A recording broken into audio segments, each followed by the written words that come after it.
All right, good afternoon. It is 81 degrees here in Austin, Texas, especially here on the hilltop. Welcome back to another installment of All Access Garage. I'm your host, Josh Hankin, and today we're followed by someone in another installment, someone that I actually saw at South by, someone that is just eccentric, something that I don't know. There's not words you can put this band into. It's Eric from Bigville. Welcome. Thanks for joining us today. Hello. Yeah, What's up, so Josh? thanks. Like I said, thanks for coming in. And for people who don't know, this is an Austin band, Big Bill. They're just an amazing group of people. Again, I've seen you guys at South by. I know that you're going to be hearing that constantly, but it's just literally the first time I saw you guys was the time I said, you know what, like this is going to be the time I follow someone, this high end, and it was just so much fun. I got a group of people to listen in, and it was just so much fun. So I'm really happy that you're taking the time out of your day to fulfill a fan's heart, I guess, right? Whatnot. So I appreciate you and whatnot. But besides that, how was your Saturday, the day before Easter, treating you? Yeah, it's been nice. It's humid out. I was outside. I mentioned to you before we started recording. I've got this property that we're renting. There's like this forested area out there, and I've been building a nature trail. And so I was out there in the morning, tending to that, getting it ready. There you go. There you go. So I'm glad at least someone had a productive morning, right? I like I mentioned, I woke up literally late today. I had some papers due, but I'm happy that I'm here awake now with you. In fact, in the back, for people who don't know, we actually have Oscar here joining us. So, hi, Oscar. So, How are you doing? I'm doing good. I see we're just having a three-way call here, right? But yeah. So yeah, let's get into it, shall we? Let's go for it. Yeah, so again, well, not again, but rather, where did it all start for the Big Bill Band? Where was the origin stories for that? Big Bill started in 2011. My brother Cody and I moved to Austin, and we were living not too far from you. Actually, we were living off Ben White, and um, at the time it was called Manchaca. Now it's Menchaca. And yeah, with some apartments right there, like the only ones we could afford in town. And I started working at the summer camp, and my brother was pedicabbing. And I intended already, when I asked my brother to move to Austin with me, like, we got to start a band, because I had a band in college, or after college actually, uh, briefly, and I got really hooked on that, and I was like, we got to do it. And I needed him because I didn't play any instruments, but he was amazing at guitar, and I was like, I feel like I can make songs and perform on a stage, but I just need you to do the music. And so he was down, and we came to Austin and got that apartment. And actually, the stress and labor of like getting work and trying to like pay rent made it kind of like get delayed starting music. But our friend Dave Fitzhugh, who I went to high school with, was living really close to there. And he started coming over, and we were tinkering around with some song ideas. And then Cody saw us and was like, hey, what's going on here? And so the three of us quickly hung out all the time. We would just constantly be working on songs. And eventually in 2012, like fall 2012, we played our first show um, at Trailer Space Records, which doesn't exist anymore, but it used to be, where right next to East Side Pies on Rosewood Yeah. in East Austin. And yeah, so that's how it got started. And we've had lots of lineup changes over the years, at least Yeah. like three major, 3 or 4 major shifts throughout those years. Um, and my brother Cody is now not part of the band. He is in Florida, but the new record we're about to put out, he fully plays on it and co-wrote many of the songs. So definitely. Uh, And I'm sorry, go for it. I think, yeah, yeah. That was a long answer to how we got Okay. started, but I kind of got you all the way caught up. Oh, right on. Yeah. So, I mean, it works. It works. You know, again, I think for anyone who's heard the um, Big Bill band prior, like I was listening to after I went ahead and listened to you guys at South by, went ahead and started listening to your older stuff, and even now when I'm comparing it now to the newer stuff, especially because I was making a playlist on Spotify for all the music you guys played, because you had like a super long set list, but it was so much fun, and I was looking for the little songs here and there, and I couldn't because there was, I believe, a lot of them were unreleased. Hmm. And it was just so much fun. Every song that I went there, especially from again when I was looking at the older albums, it sounds like a Big Bill song. So Mm. again, I'm super hyped for that, and I think that's something that's and we'll talk a little bit later on that. I think it's really authentic um, to the artist because it's like I think a lot of artists can't capture that where it sounds authentic to their music. It sounds like their music, if that makes any sense. So I'm happy to Yeah. report for some people who don't know, you know, this it is an amazing experience, and I can't wait for it to fully hear it all mastered and whatnot. So I don't know if that's putting any pressure on Yeah. you No, I for mean, that. yeah, because we're doing a record release this summer. And so we were like, well, we should probably play all the new songs. We're gonna have to learn all those songs. And then we realized there's only 4 songs that we don't already play off that record. So yeah, we've already kind of incorporated a lot of those songs. Some of them we were playing live for years, even before we recorded them. And others we wrote and recorded and then still haven't played live. So it's a nice mix. But yeah, as far as like our sound having a consistent vibe, that's kind of something that I feel like I can credit to Cody, because back in the day, if I ever tried to write anything too like corny, I don't know what the if corny is the right word, but like anything that like strayed from the particular Big Bill point of view, he would be like, nah, that's not that's not cool. You know, like if it was too like emotional or we used to talk about like uh songs being kind of emotionally manipulative or trying to like make people think you're cool, or there's a lot of pitfalls to writing music that we would look at other people and be like, we don't want to do that. Like we want to make it um like poking people in the eye, you know, for just the way society is, and not ever taking ourselves too seriously, because we ourselves are playing a character in our songs that is like a little too angry, a little too like upset about things that are just like basic things that everybody has to go through. And that to us is really funny.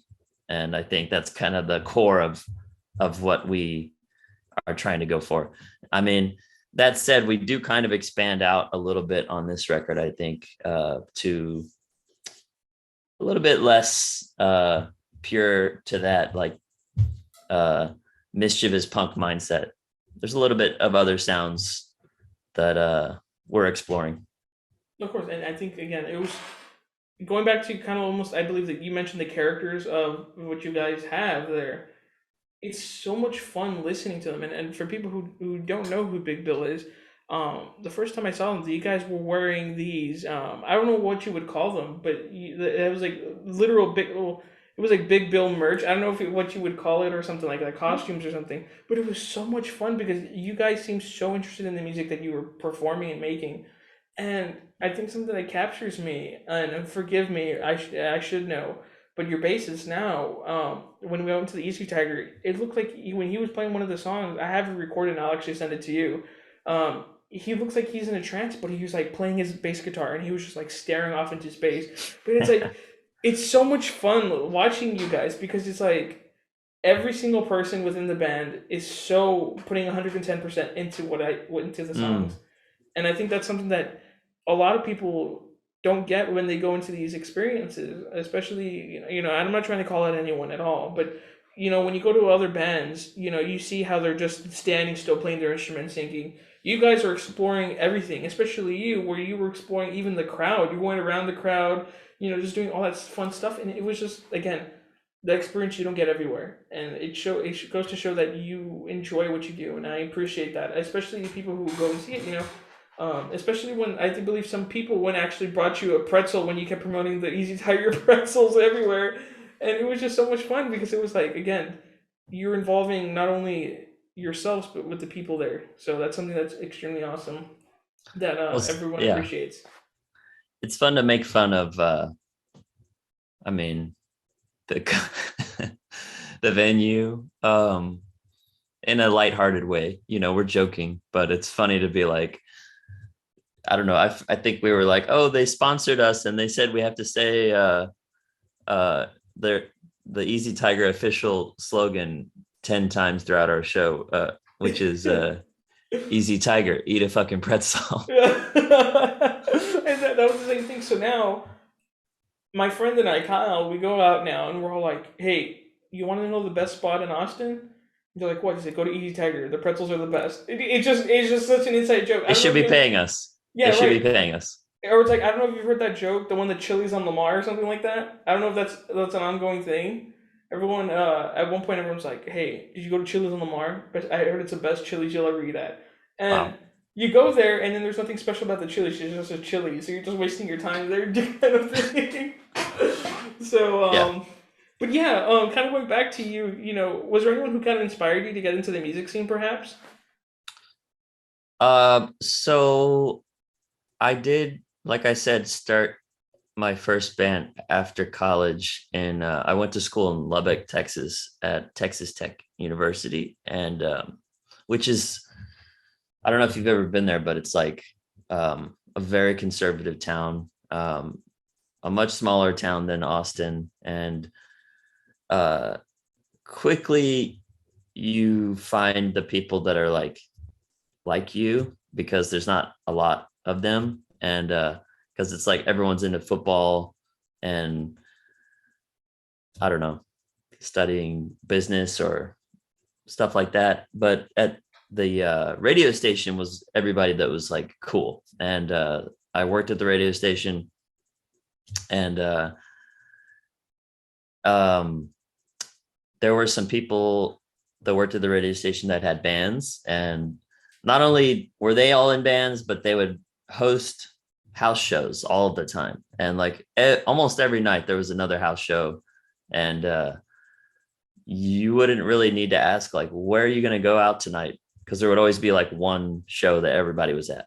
And moving to Austin was interesting because it was like, oh, there's at least like 3 or 4 shows a night that my friends could be at. But in Lubbock it was like, no, everyone's going to be at the same show.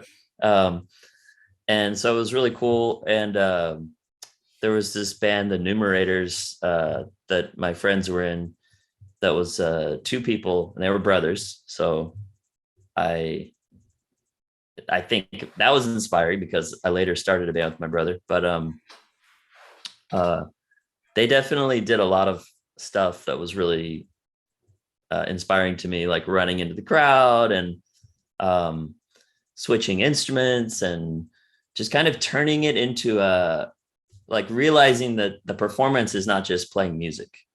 Like it's much deeper than that. And I think seeing bands like well, Daniel Francis Doyle, who I later lived with in Austin, but he would come through, and like that scene in Lubbock like worshiped Daniel Francis Doyle. Like people like that were just really DIY, weird, um not not anywhere near the mainstream, but like just doing it for themselves, like really interesting performers. um like a really early version of OCs came through many times. Ty Siegel, like all these people before they even got big, uh, were doing these DIY tours, and they would stop in Lubbock because of the hardworking people at the radio station that would like bring them there. Uh, so yeah, like all of that, and then also seeing a lot of bands, because we would see bands almost every night, and you wouldn't even really look up like who they were. You would just show up to the venue, and some of them I would be like frustrated because it's like, okay, this song's okay, but then in between songs or during the songs they're just standing there, uh it would like I would just like make a note, like I would do it a little differently. I feel like I could do that better, and then you start to think like I gotta try this, like I hate looking at these people and like feeling jealous uh about what they're doing. I want to just try it. So at that time I had a friend uh that everybody called Fiddles, uh Brian Fiddles Flores, but we just called him Fiddles, and he was playing a lot of shows. Like he would open a lot of shows at this place called Bashes that most of the shows were at, and he would open it just as solo guitar, and he would have like a loop pedal and maybe some other effects, but he would just sit there playing his guitar. And I was like, okay, here's a guy just playing guitar by himself. Like, let's start a band together. And I think we played maybe like 15 to 20, maybe more, maybe 30 shows. Like it wasn't a long time that we were in a band. It was called Warm Arm, and it barely existed, but like uh it was just so fun right from the beginning. And we had like a handful of songs. I think our last show was very memorable. I was about to move away with my girlfriend at the time to New York, and so the band was kind of dissolving. And we had one last show, and I remember this is probably too long of an answer, but the bands before us were taking quite a while, and it was like almost 2 a.m. and we were just now getting set up. And a couple members of my band were very drunk at the time, including the guitar player, who for the first two songs wasn't even plugged in. I think he was trying to like find the end of his cable. Like it was just like, okay, what is going on? And then there was a whole song where he was just tuning loudly, not even in like a tuning pedal where only he could hear it, or no one could hear it. You're just looking at the thing. He was just tuning in the room.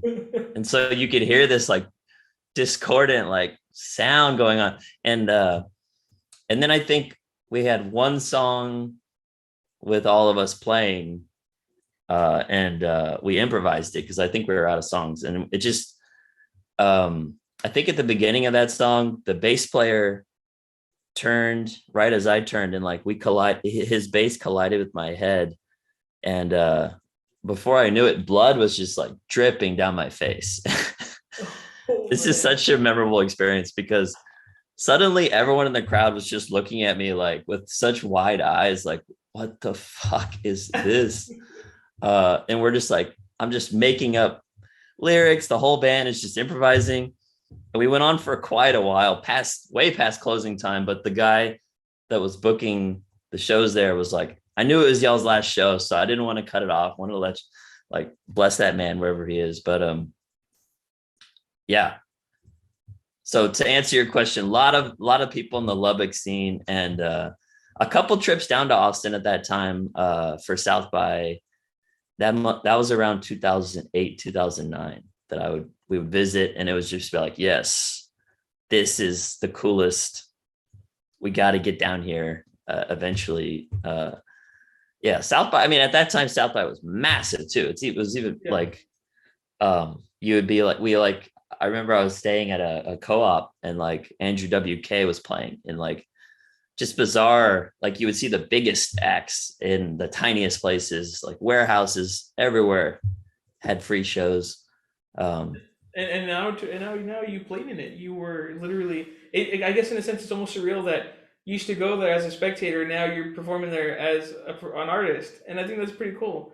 And Yeah. correct me if I'm wrong, but I mean more that you're. I guess the people who inspired you rather is, or rather you going into venues and constantly kind of observing, like I guess like you mentioned earlier, to kind of see what you can implement into what you do. Is that something fair to say?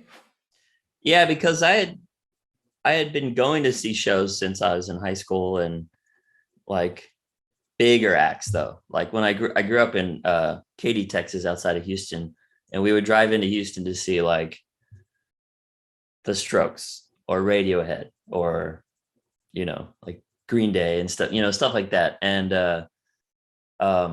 it never really felt like, oh, this is something we can do. Mm-hmm. Like, I mean, don't get me wrong, my brother and I were constantly making like albums. Like we would record songs all the time in high school and be like, oh, it's our next album. But like it was just like a little burn CD we would make of like all of our songs. Um, I feel like I was always more obsessed with that, the art of like putting together a record, even though I didn't know how to play music at all. We would always do that, but like seeing it up close, DIY music, house shows, um, people that I knew doing it, and seeing like having just talked to them, and then they're on stage and like they have transformed into this like other person, like that was really Yeah. inspiring. And that's what it feels like, because I never act the way I do on stage off stage. Like it's not my personality. Like I don't uh or maybe that's the real personality. I don't know what it is, but there's You're like something Batman right really, here, right? It's like, are you wearing the mask or you are the mask? You know. I mean, I don't know. So Like there's something to be said for people that get up and like play their songs and like they're just very, they're exactly like they are off stage. yeah, But I think there's different types of performance, and the performance that I'm drawn to is like, um I think I'm an introverted person in general, but I think and I think part of that is like I don't feel comfortable like taking over conversations, being the center of a conversation. If there's like a group of people that's just chatting at a bar, I just kind of like, I mean, I like to joke around with my friends and everything, but like suddenly a room full of strangers, if you're given a microphone and they're like expecting you to be the loudest voice in the room, suddenly you have like permission. yeah, And to me, I think the thing that clicked in my head in college, seeing those shows that inspired me, it was like, um, there's so much you can do with that moment, with that opportunity on a stage. Um, you don't have to just stand there. You don't have to only just, a lot of tons of bands that we saw at that time. It was just like, well, it's pretentious to dress up. It's pretentious to do anything but play the music. Like they would just be wearing cargo shorts and a t-shirt. And there's nothing wrong with that. Like that's its own thing. But I was always like, why not like make it more interesting? And like, so yeah. And I think you killed that yeah. there. I think it's totally something that, again, kind of going back to the whole thing. You guys have a whole from head to toe. You guys have the tops, the bottoms, and even the shoes. You guys even customize the shoes to have the Big Bill logo on it. So and again, you guys have such a persona on stage where it's just so much fun. And I think that's what attracted me a lot was because, like you mentioned, there's always that kind of that stigma where it's like, and I guess kind of like I mentioned earlier, where it's more that a band is just there to perform the music, strictly perform the music, and just kind of that's almost it they can do. But it's like you guys had way much more into that. Again, from the inside jokes of the whole Easy Tiger to being, I don't know if this was true, being banned from the chess club or something. I remember you yelling that out there. It's just Yeah, kind of we like you guys were just always just doing something and entertaining. You guys were just so much fun to watch, and I think that's something that a lot of, again, I keep saying it, but a lot of artists can't do. It's more that they just get on stage, perform, maybe talk to the audience just a couple times, but you guys go throughout the whole time. Again, even including the audience. I think the most memorable thing for my good friend Kyle, like he was like, dude, when we got out, I can't believe the main singer was hugging me throughout the show and putting his arm around me and singing with me. It was so much fun. And mm, I'm like, dude, it's because it's like people like that just love what they do. And I think that's something that, you've done correctly. I think that's a formula that's working. well, thank you. It's definitely I mean, we have a spreadsheet of all of our shows, and we've played 280 shows. And I think if I didn't have this record of how many shows we played, I would have thought we'd played more than that because it's been 10 years. But like, um, yeah, I think like every show is an experiment, and we have always been really analytical about our performances. And it's like, well, that felt off. Like, what was wrong? And like when it just is like a really good vibe, you just think about like, okay, what was it about that made it so good? And sometimes you just can't find it, and you're just like, okay, I'm just gonna feel awkward, and this isn't gonna this isn't going to feel right. But like if the vibe is really good, you feel loose and like mischievous, like you just get into this kind of vibe where it feels really like we're we want to make you laugh, we want to make you like surprised, and um we want to make fun of stuff and just kind of be goofy, and then it feels good and the audience like um sees that we're not just um that we're kind of fucking with them, you know. Yeah, yeah. I think it comes from like the music is a little sardonic, and I think I've always felt like over the years, if I ever try to say anything sincere, people laugh anyway because it just like because of the vibe from our music, they're like, oh, he's joking, or like they're being sarcastic. And so like if I try to say anything nice about a band or whatever, they're really great.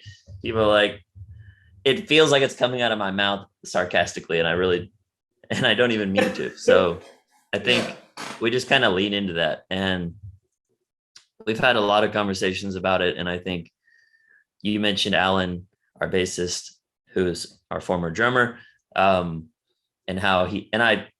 By the way, he used to be our drummer for many years, and now he's only this past year on bass. And I'm really happy about it because people do get to see his facial expressions up close and It's so his. much fun. Yeah, I think there's something with it. Um, I he was just staring right into my soul when he was doing that. Like I yeah, felt like he was just staring past me, and I'm like, I don't know. It that's was just like it was so much fun to see that. that was probably when we were covering Human Fly. He likes to. I think the bass part is so simple on that song that he likes to like just act like he is in a catatonic state, and he starts drooling sometimes. But but yeah, the costumes were designed by our friend Sloan Lenz of a band called Lord Friday the 13th, and they are really great. And her brother Felix helped design our logo, which is stamped all over our costumes. We definitely like for a long time we just kind of didn't have anything like that, but we would always try to dress uniquely, you know, Mhm. like we're getting into character in a way. And I for years wore a big white like Andy Warhol wig, uh and I would paint on like a thick unibrow mustache, just a unibrow, not a mustache. A mustache for the eyes. And that was kind of me getting into this kind of like I really don't know why, but it felt like I could get to this ugly side of myself, I guess, by kind of like doing this kind of character. And uh, then I think we started to be like, well, we don't want to be too gimmicky, you know, and there's kind of a line, and I think you don't. I don't know.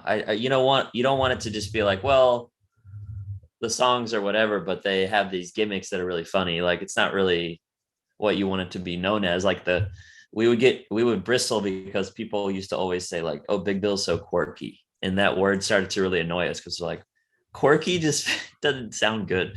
Yeah. Um, but over the pandemic, we were like, let's do like an official costume. Like let's really like put some energy into this. And so that's when we reached out to Sloan, and she designs and makes clothing, and understands our vibe, understands the punk aesthetic, and Mhm. really helped us come up with something really cool for. So, and I don't know what we were wearing when you saw us, but we have an offstage tracksuit uniform, and then we Yeah, have our yeah. onstage multicolored kind of like performance costume. Yeah, I think you were Although, putting that costume right there. I think you had them for both times you were wearing them on stage, and then mhm, I believe this time I saw you with the tracksuit was after Easy Tiger. You had left. I guess when you're done performing, you had left to go get I guess some drinks with the guys, and you were wearing the tracksuit. So yeah, again, we like to run behind stage, change back into our tracksuit, and then appear at the merch table so that it's like, um, I just think that's fun. I don't know if there's any other reason for it. Uh, yeah, it just creates like a cool, uh, like I've seen bands kind of like dress all alike in the past, and I've always been like that is cool. They went to the extra effort of constructing clothes that like make them into a gang, like into like a really cohesive unit, and that's fun. Right on. And kind of, we're still branching off of that conversation. You have such a unique name for your band, Big Bill, right? So where did that where did that why did you choose that name, and is there possibly a story behind that name? Well, we definitely have like wondered if we chose well, because there are a lot of bands. There's a lot of blues singers over the years. Big Bill, Brunzi. There's a famous labor activist, I believe, is Big Bill Haywood. There's a lot of like small uh there's a lot of like other artists that call themselves Big Bill, but I haven't found a band that calls themselves Big Bill. So I guess it's unique only in that way. But the story behind it, and the story behind it is that my brother, like I said, was a pedicab driver when we first moved to Austin in like 2012, and he had all sorts of disgusting stories from people that would ride with him, especially like old white businessmen that would like be out on the town in their suits and like waving around $100 bills and like asking for the most horrible things that they're looking for. Like it was just like the stories he would tell me. It's like probably similar to any other like cab driver. Like you just see this underbelly of society, which really is like the wealthy white guys. Like that's the underbelly. But there was one of them, I think he was a frat guy that was like approaching a bunch of pedicabs, like, who can break a big bill? And he's like waving around $100. Like it's this big, like, who can break this big bill? Like he's showing off, and they all would just laugh and they're like, oh my God, this guy. And so it became an inside joke, I guess. And we we started calling ourselves that, thinking, oh, we'll come up with something better. And then eventually we're like, well, if you don't come up with something else by our first show, we'll just stick with that. And we didn't. I think the only other thing I thought of was one time we were lugging our gear out of our apartment, and this guy walked past us in the parking lot and was like, he saw us holding all these instruments, and he's like, hey, Austin dudes, what's up? And I was like, hey, that's a good band name. Hey, Austin dudes, what's up? But it didn't really roll off the tongue like Big Bill. That was just easier to say. And it's fun to say, Big Bill. And I like that it doesn't really have a distinct meaning. Um, I like that it's not pinned down like to like a pun, or it's just kind of like, it's kind of boring in a way. So it can kind of become anything.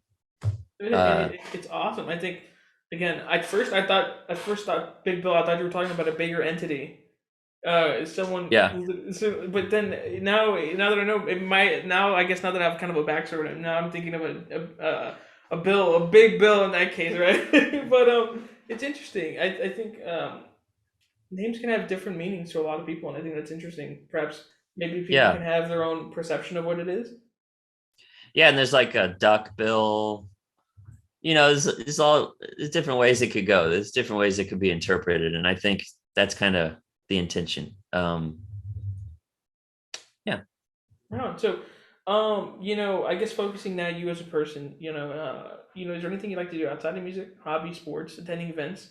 I know we talked about a whole attending events, music wise, but is there stuff that you like to do? Perhaps, I don't know, you like maybe gardening, like you were mentioning, fixing your backyard or something like that.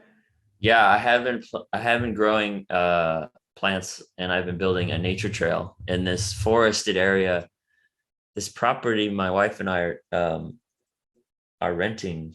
Well, we rent this house, but like it has some areas next to it that the landlord doesn't mind if we build nature trails in. So I've been, throughout the pandemic, that was my hobby, going out there after work and just kind of um, losing myself in like sawing down trees and like ripping out weeds, and it's really fun. It's really cathartic. Yeah. Other than that, just music and drawing. I like to do some art. I drew our new T-shirt. It has a drawing of all the band and some quotes from our songs and stuff. Um,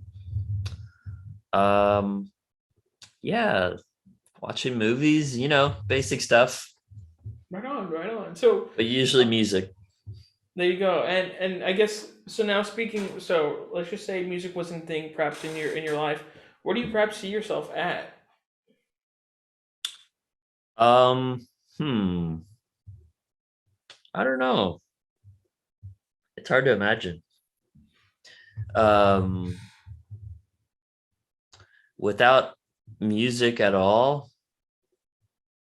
I mean, it's such a big part of my life. It's hard to even imagine. No, yeah, definitely. But I wouldn't have met most of the people who are my friends now. It's really kind of surreal when you think about stuff like that, because choosing to start a band, especially when you're new to a place, it's like, how do you meet people? I mean, it's hard to meet people, especially as the older you get, the harder it gets to make new friends. Mhm. Like in college, it is pretty easy, but then after college, it immediately gets really hard. Just to let you know. Oh yeah, thanks um, for letting me know that. Right. make a lot of friends now, because everybody gets so busy, and everybody, there's a few years after college where it's still fun, and everybody's having fun and wanting to make friends. But then, like, once people start moving away, like the people that were in the music scene when we first started in Austin, some of them are still in it.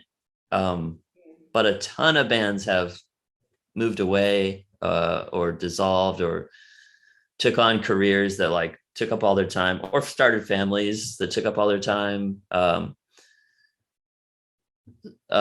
lost my train of thought. What were we talking about? it was more of the if it wasn't for music at the time, where do you see yourself at?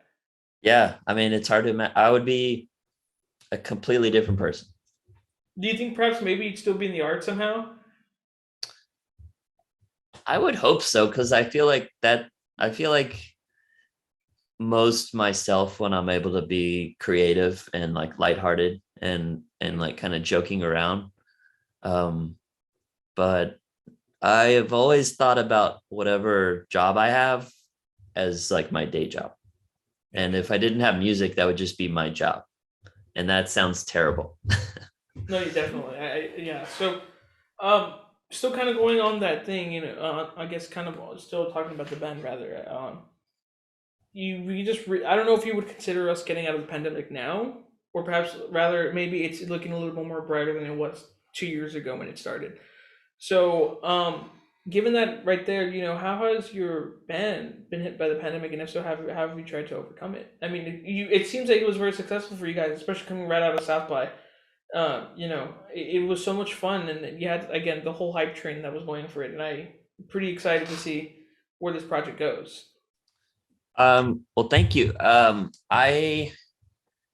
Well, we've been fortunate that no one has seriously sick or anything, or lost too much income because of it. But a lot has changed for us through the pandemic, I think, because I mean, we were all set to play like a full week of South by shows 2020.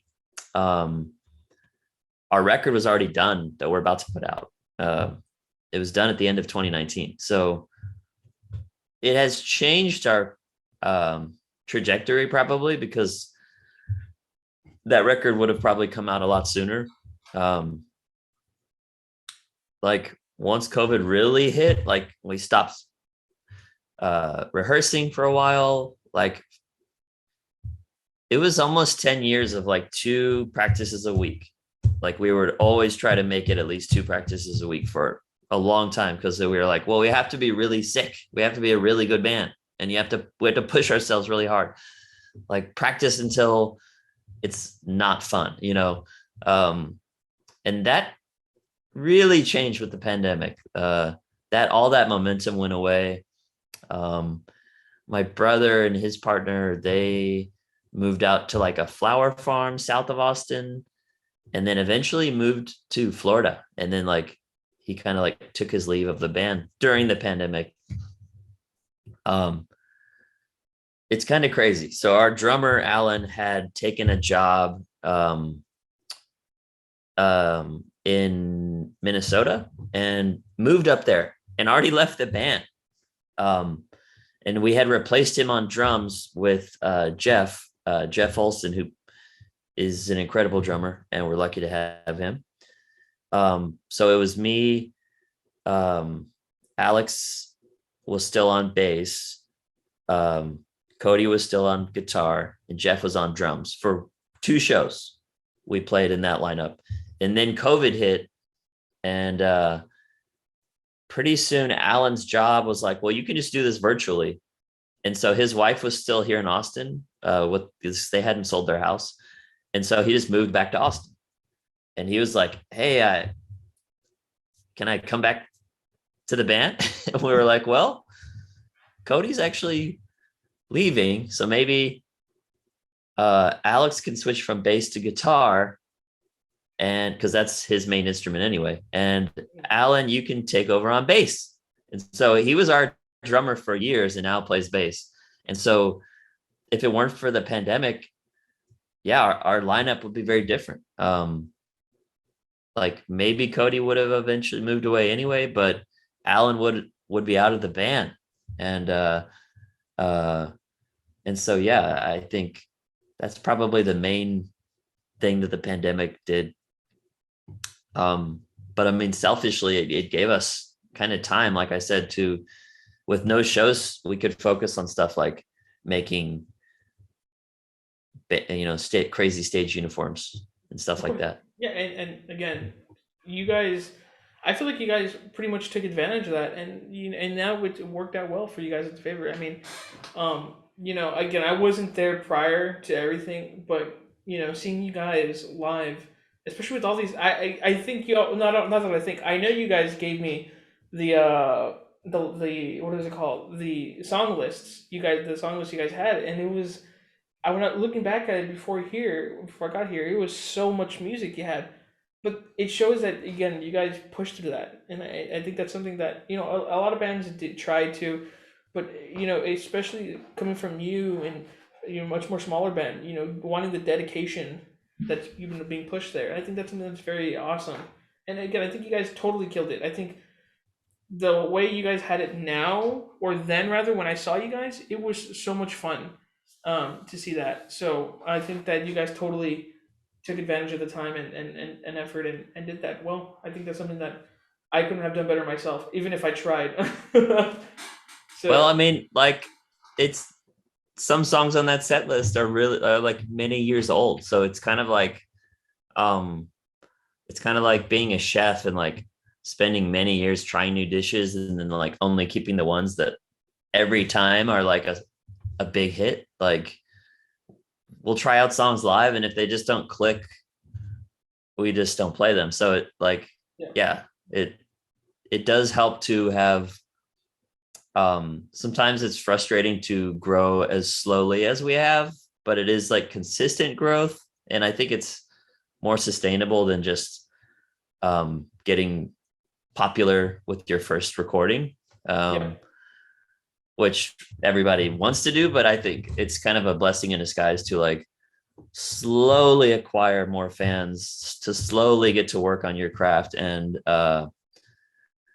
to kind of have like a back catalog, even though in the wider world of music we're essentially unknown, um, that we can kind of like pick from. And there's plenty of old songs we don't play anymore that we could like pick back up, or like play faster, or like, there was a whole period where most of our set was improvised. So we've gone through all sorts of crazy eras where we're like, yeah, let's just get really weird again, like it's getting too yeah. stale. Like let's just call out a song and then just let it morph into something else. And And so it's all fun. It's all Right, fun.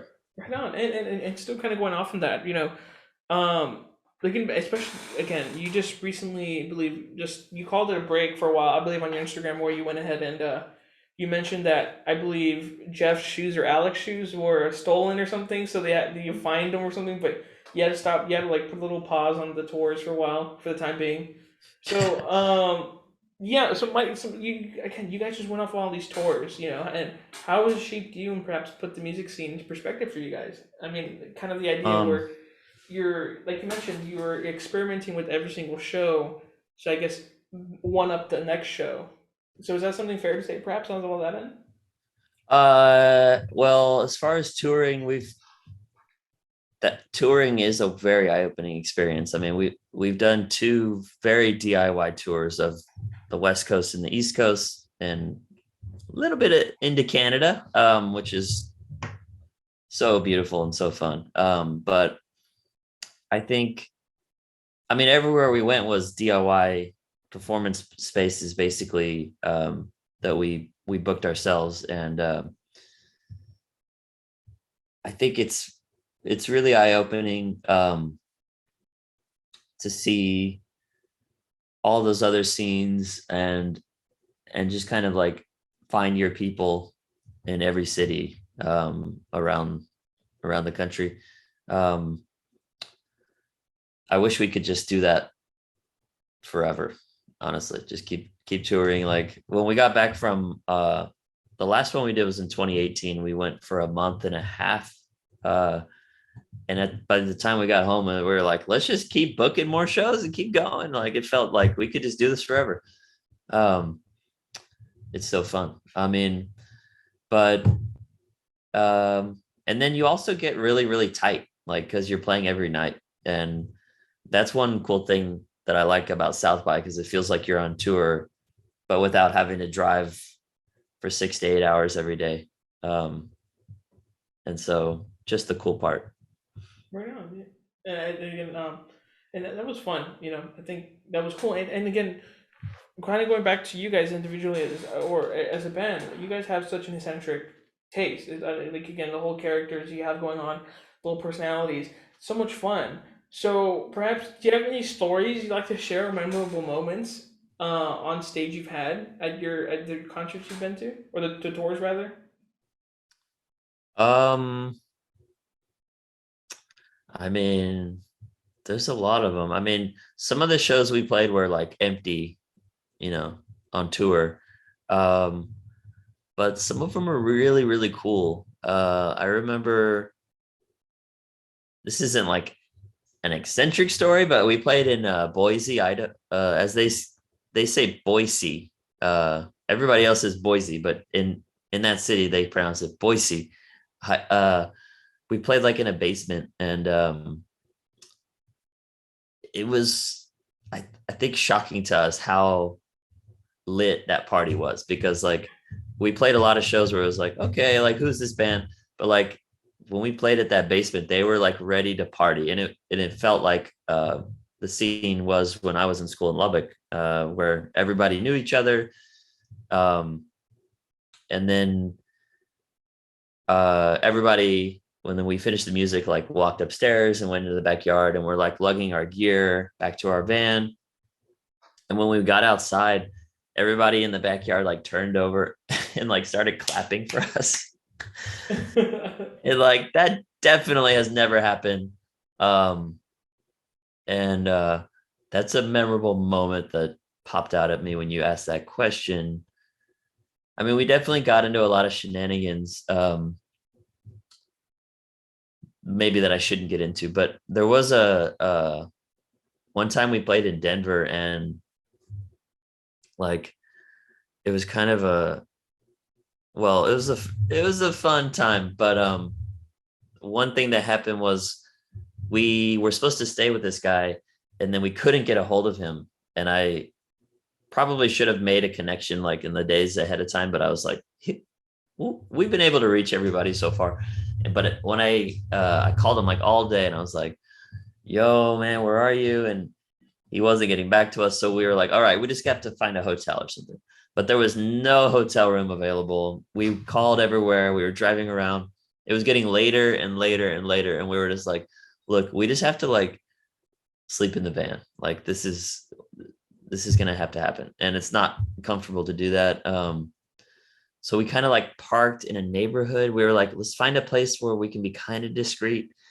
And like a couple of us, my brother and I slept on the street, like next to the van, like between the van and the curb. Mhm.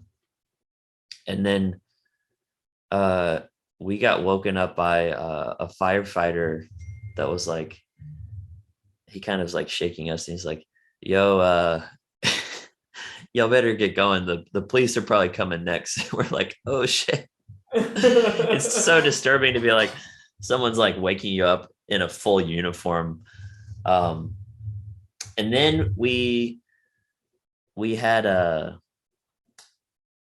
guy.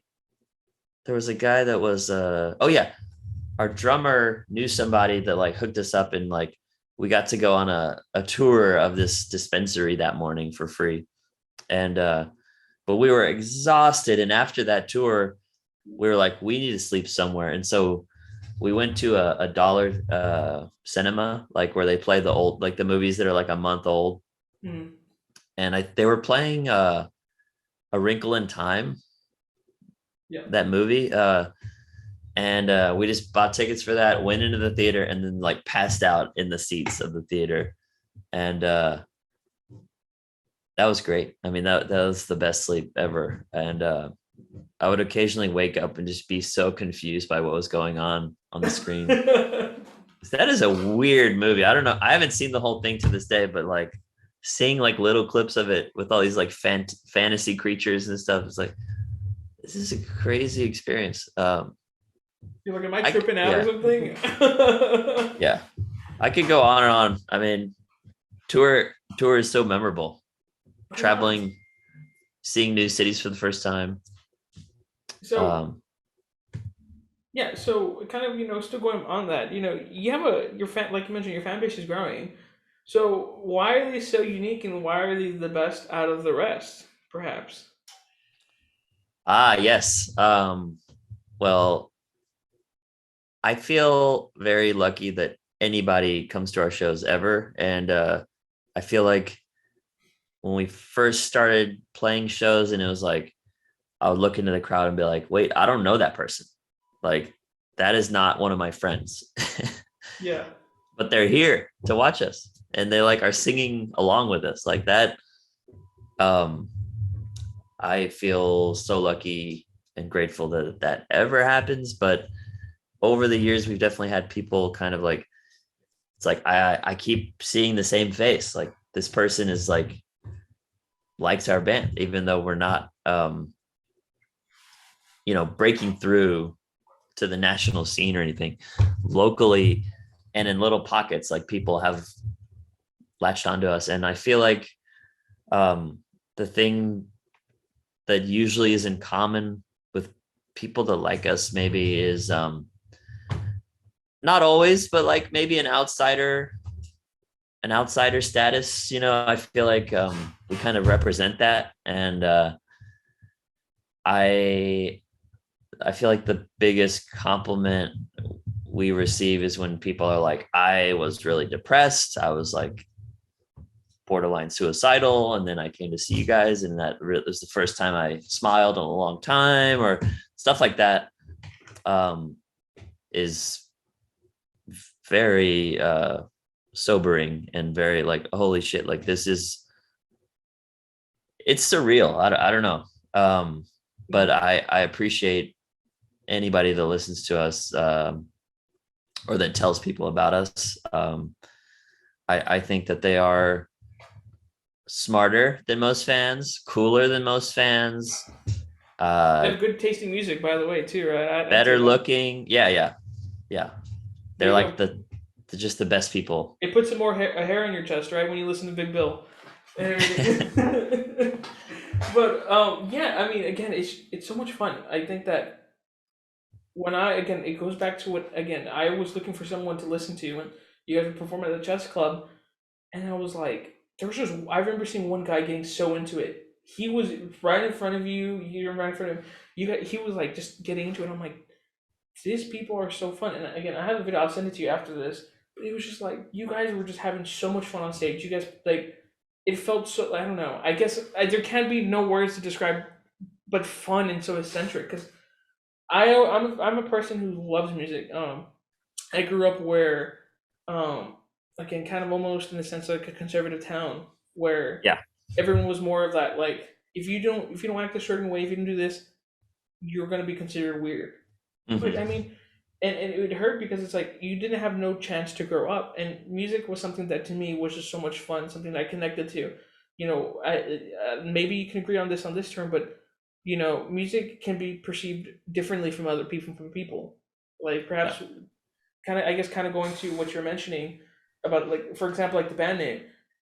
I perceived it as someone as a bigger entity, and then when you told me the story, oh no, it's about someone was like a big bill. It's like no, it's like things can have different meanings, and I feel like that's such a beautiful thing, especially the project that you made here. It cheered me up a lot. It was I'm not even gonna lie, it was probably one of the bigger highlights of South by for me. Going to watch your band, Oh yeah. and I went again. My friend at the time was working because I was working the Violet Crown there for the theater side. So my friend there, that was my day off, and well, my friend when he got out of his work, I'm like, hey, on Friday we're gonna go watch Big Bill, and we're like, Oh oh yeah. okay. So you guys played at the Easy Tiger, which I mean we didn't have a car there, but we walked about a good mile and a half to go see you guys. I Wow. told him I was like, dude, Yeah. you have to see this. You have to see this band. Like it's not. Maybe you have to. And we went there and we had so much fun. We were sweating by the time the whole thing finished.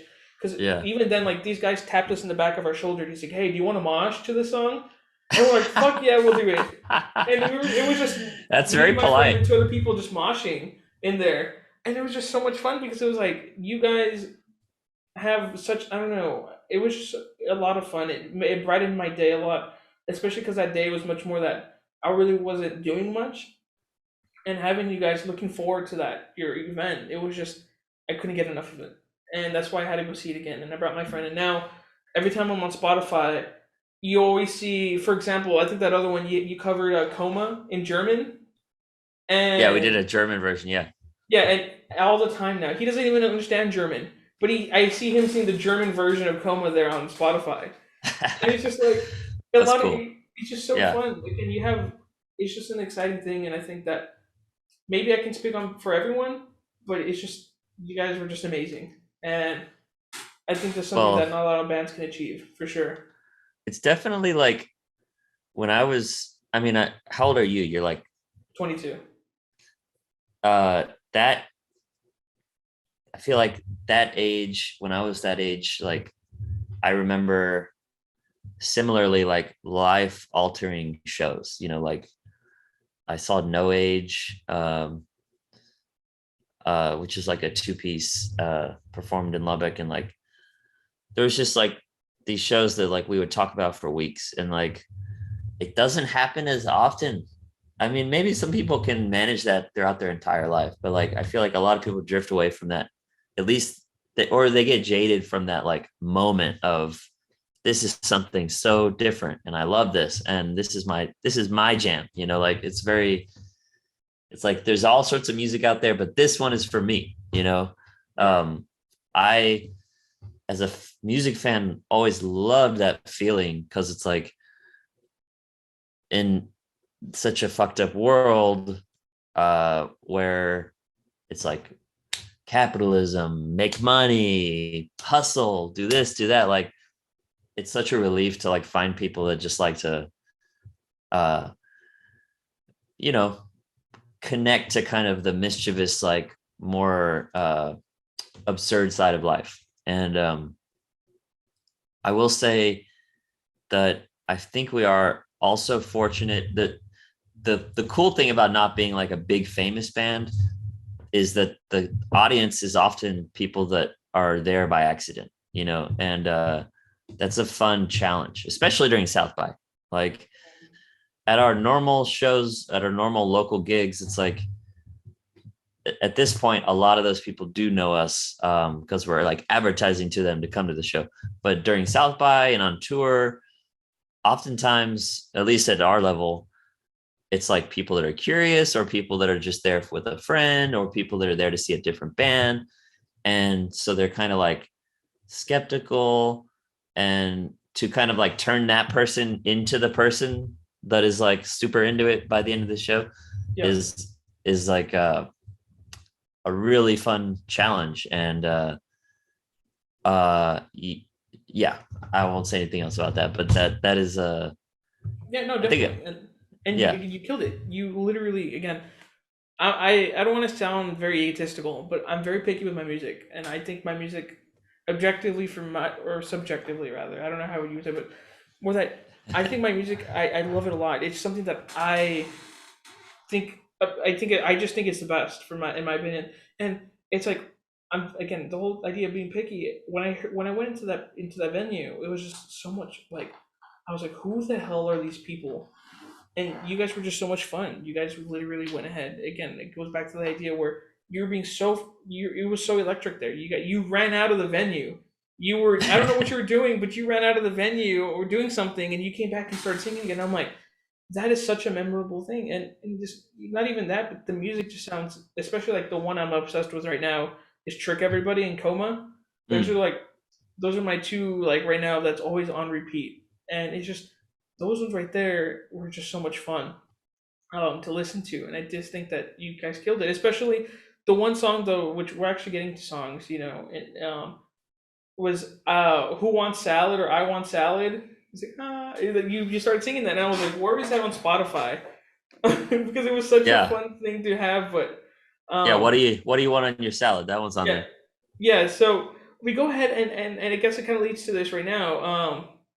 You know, how does a song come into existence for your band, and is there possibly some themes you like to follow? um Well, there's not one method. And like, what do you want on your salad? My brother wrote, he was working at uh it was like a deli on the UT campus, and he, you know, they served salads and sandwiches, and I guess he thought it was funny. I don't know if he actually would say this, but he thought it was funny to be like, what do you want on your salad? To him, it was such a rude way to put it. Like, uh or just kind of abrasive. And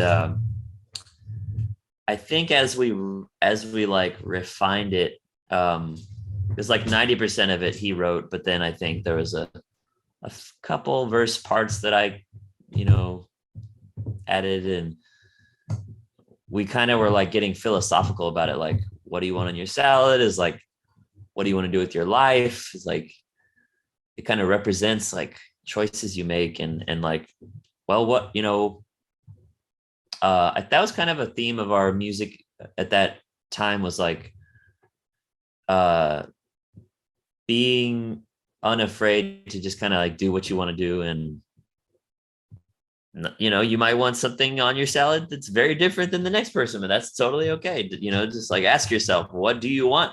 And so at the end of the song, we're not even saying salad, we're just saying like, what do you want, what do you want? Yeah, And it's and kind dude, of just again, like it's you're going down we're the trying rabbit to hole like there. grabbing you by the face, like, what do you want, you know? And so um I think a lot of our songs, you could view them as very silly, like this is like, is this children's music, you know? Or you can kind of see like a darker underside. And I think we try to like toe the line. Because little kids do like our music. That shows when there's a little kid. Like, I love that because they are usually dancing around and they get it, you know, like they get that silliness is not just uh like it's not, you can still be profound and be silly. And I think little kids can connect with that. Like most of the songs, either Cody or I would like write a basic like core of it, and then we would all kind of tinker on it. And now it's like some of the songs I write a full demo and like record a demo on at my house, and then uh Other times it'll like we have a song that we haven't played live yet or anything like that, but we recently recorded a song that we wrote at a practice where Jeff, our drummer, couldn't make it, and so we just were like, well, let's just come up with a song idea, and it had no lyrics, but we were like, we had been running through all these riff ideas, so we like picked some of those riffs and like put them together, and then took like this whole demo, and then I across the next few weeks like wrote lyrics to it, and then we recorded it, and then we maybe I shouldn't say too much yet because that one's like probably far from coming out, but we asked a friend of ours that is a rapper, I won't say who it is yet, but to be on it, and it's like it's a really cool new place for me because we haven't really had guest performers on our songs in the past, and kind of like opening it up a little, being more open to other people's ideas and just kind of letting that coexist with our own ideas. It's exciting. So yeah, the process is never the same, but we're always just kind of looking to refine our ideas to the point where they appeal to us and kind of like pop, and we definitely tend to belabor our songs and spend a lot of time debating like, is this part interesting, like we need to like come up with a whole new thing here, like Yeah. until we're all like really psyched on it. So Yeah, and again, I think I'm excited for that. Who knows what the mystery rapper is, but I know I'll be listening to that for sure. But kind of now, still on pretty the great. music, I'm gonna give you the hardest question I think I've ever given anyone. Okay. So you have a whole discography of music, all the songs. They're like your children, right? Would you say? So I see. if you only had to pick three children, three songs, what would it be and why? Wow. And it can be from your, I mean, for sure, obviously your past discography, but if you want to, go ahead and tease a lot more people about your newest album, perhaps, it's totally up to you. Hmm. Well, I mean, probably the song that has lasted the uh that has kind of like uh stuck around is 2 weeks. We always end our show with that because it kind of just gets the people going, and for many years that was the song that people would like connect with because they'd be like, I just quit my job and then I saw y'all and then you play that song, and it felt like fate that I heard you play that song because I just quit Mhm. my job. Um, which I think sidebar, I think one secret to writing a song people will like is just think of a phrase that people always say and then just make a song about it. But uh yeah, I mean, I think because that song I wrote about uh partly that phrase just kind of like came to me, but then like the verses of it are about like this car accident I was in at the time, uh with our at the time bass player Dave, who started the band with us. I was driving his car and totaled his car, and because I fell asleep when I was driving home on Mopac after a show one time. But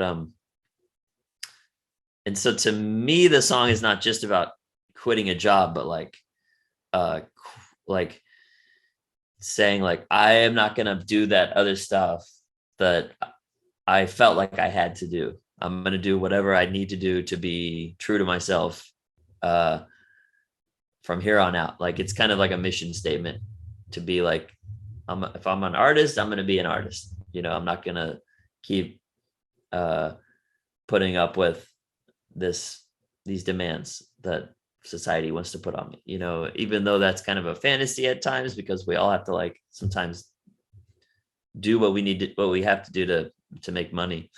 um So that one probably would be in the top three, but it's hard not to be excited about the newest songs. And there's a song off the new record that we've been playing live called Society Man that is really I'm proud of.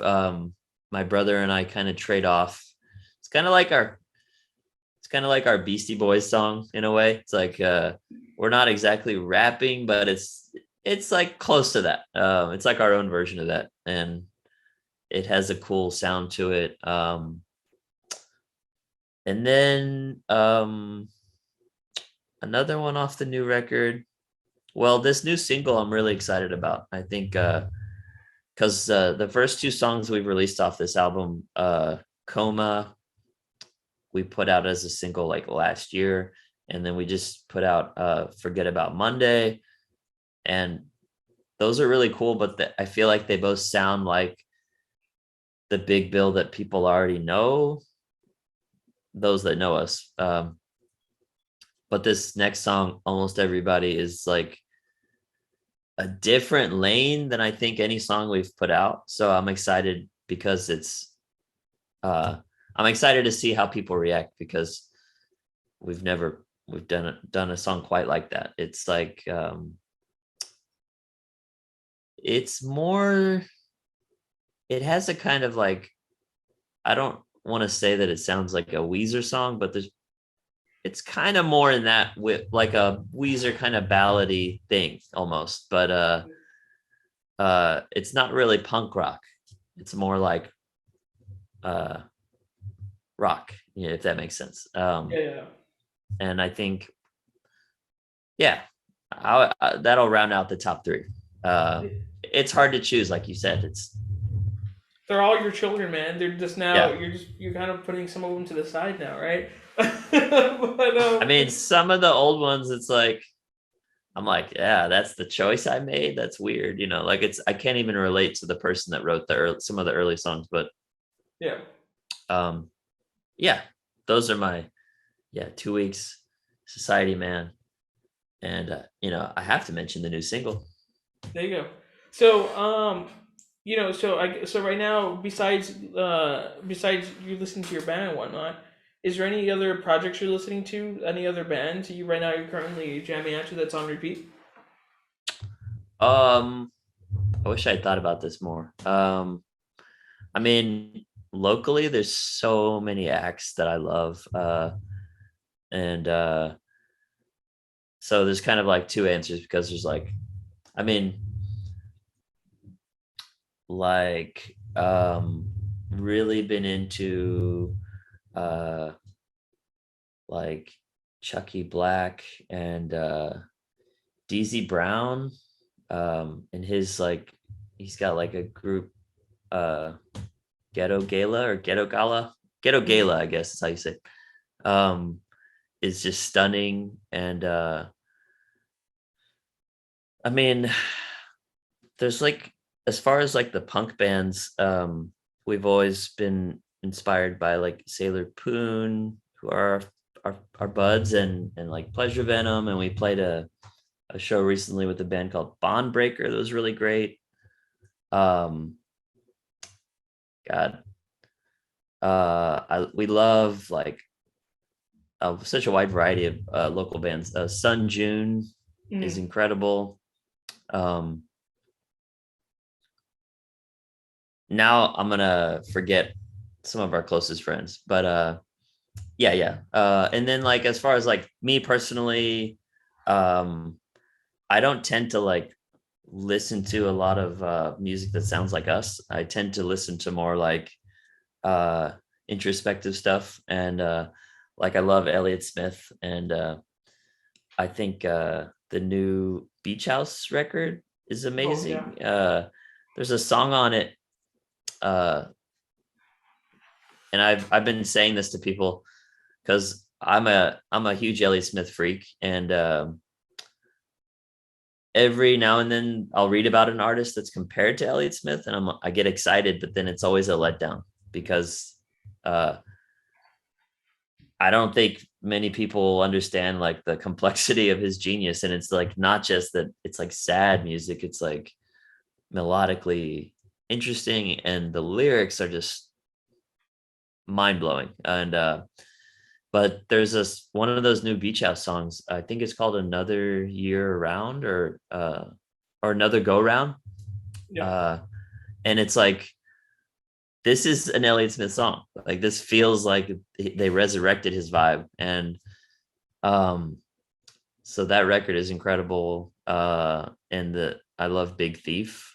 Their Oh, uh, yes. Yeah. their new record is stunning, and also somewhat related to that because they helped produce a record for our friend Tyler Jordan. He has a band called Good Looks, and they have a new record out that is we're really excited about, and super proud of those guys. And like they're going through a crazy ordeal because our friend Jake Ames, who's in their band, he's their guitar player.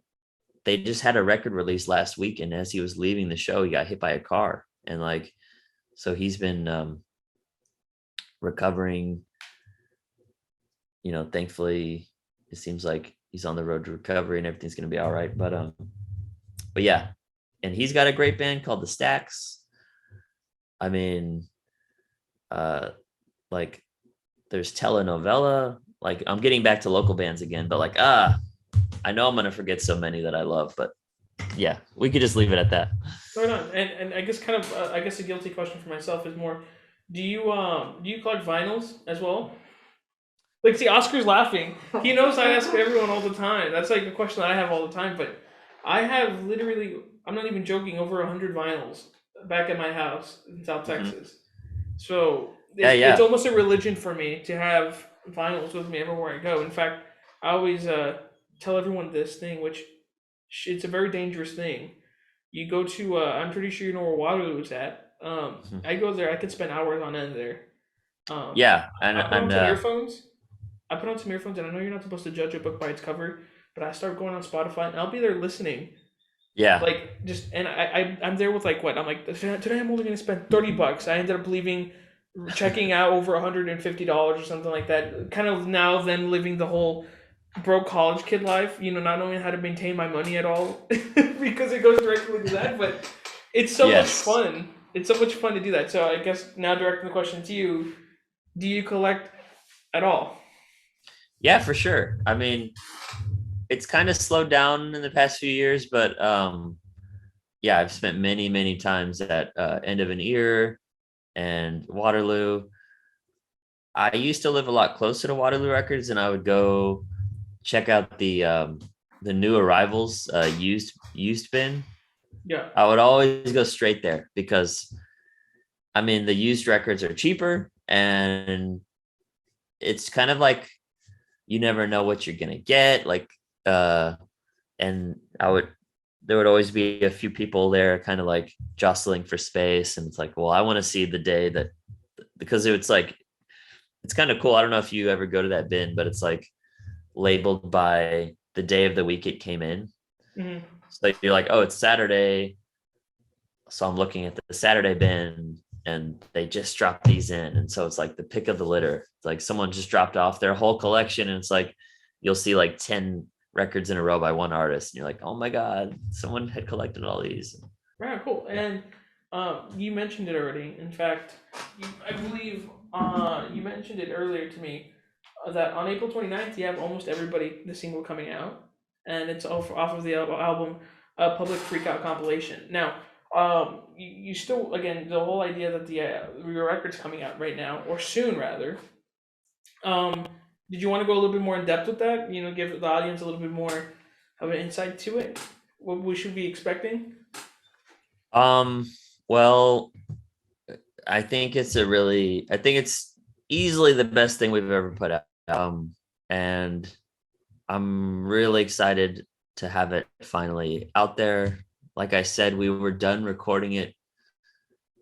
It was all mastered, I want to say by December 2019. Like it was uh and we even had the art, like we had everything ready for a long time. And so I'm really excited to see it in my hands, like on vinyl with like we've seen the cover art for a long time, but the back art, like we had that done a long time ago.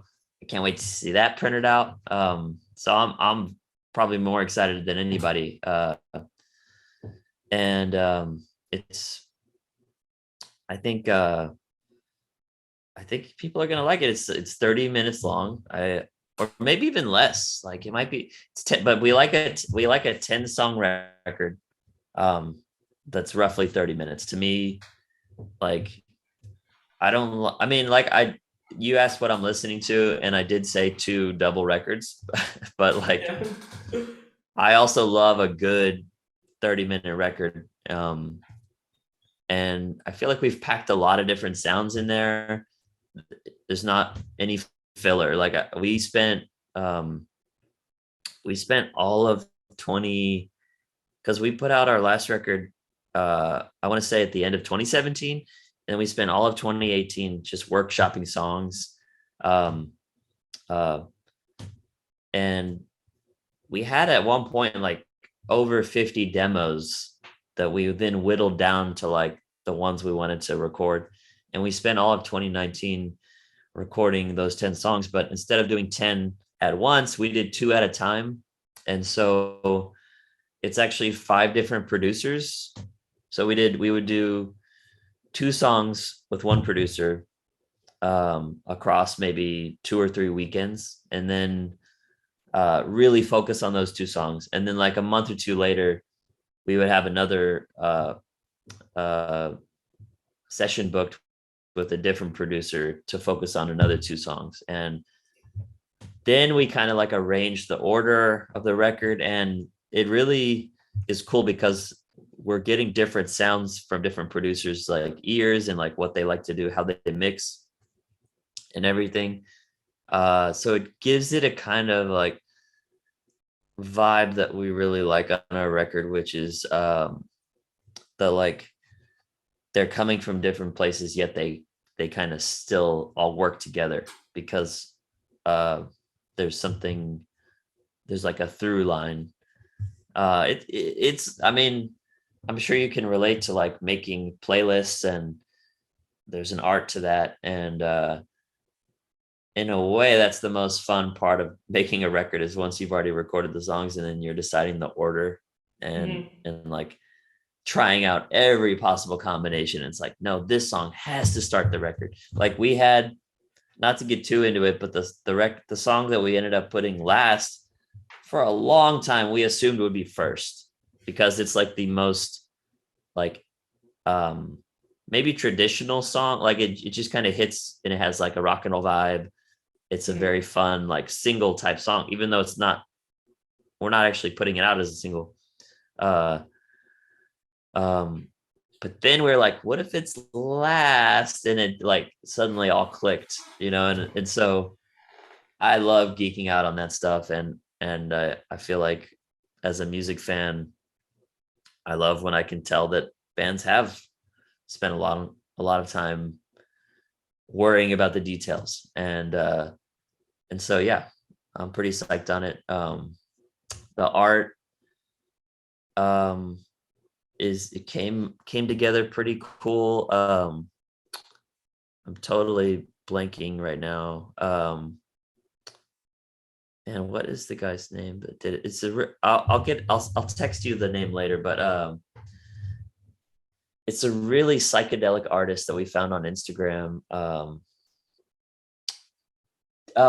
Dang Wayne Olson. And I'm Okay. so sorry if you're listening, Dang Wayne Olson. But they do this really cool psychedelic artwork, and my brother had a vision for the artwork being like a guy sitting in a chair with like, that's like freaking out kind of, and with like an angel above him like calming him down. And that went with the title Public Freakout Compilation, which Cody got inspired by YouTube video playlists that would be like people freaking out in public.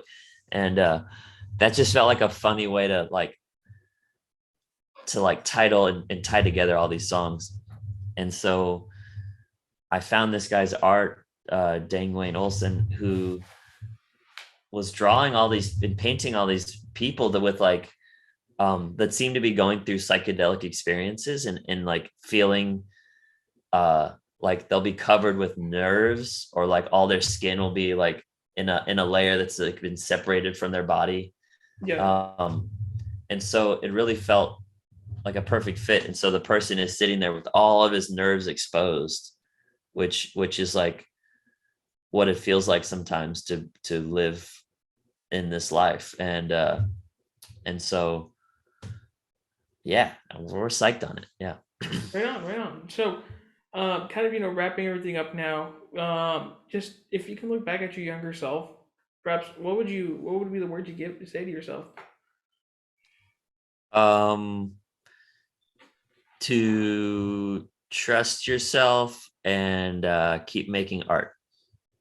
Right on, right on. Yeah. Well, Eric, I appreciate you coming on. It means a lot that a young boy like me can have some of the people he looks up to. To come in and chill with them. I know, I'm pretty sure you get it almost all the time, but it's like again with me, it's more that there's music. It's just it's a way for me to get out of the real world stresses that are happening, and just to kind of you know uh see what's going on elsewhere. And I appreciate what you've made. I appreciate everything you've done. Means the world to, again, my one of my good friends, Kyle, is listening in. So um I know he was actually the one that was literally just acting chaotic at the concert. But I mean, that's fun though, because I mean, again, I never see him like that. But when he was there with you, you could tell he was just having the best time of his life hanging out there with you guys. So Oh um, yeah. it's just a lot of fun. So I appreciate you. Once again, for everyone who's listening, April 29th, almost everybody is coming out. It's a single, and it's off of their Public Freakout compilation. I believe you mentioned your album is coming out, I believe, in May or June. I'm sorry, It's coming out on Spaceflight Records on June 10th. June 10th. They're 6 days after my birthday, so that'll be a good treat for me. Good treat. Yes. Yeah, we'll be So, announcing the pre-order pretty soon. So keep an eye out for that. And thank you for everything, Josh.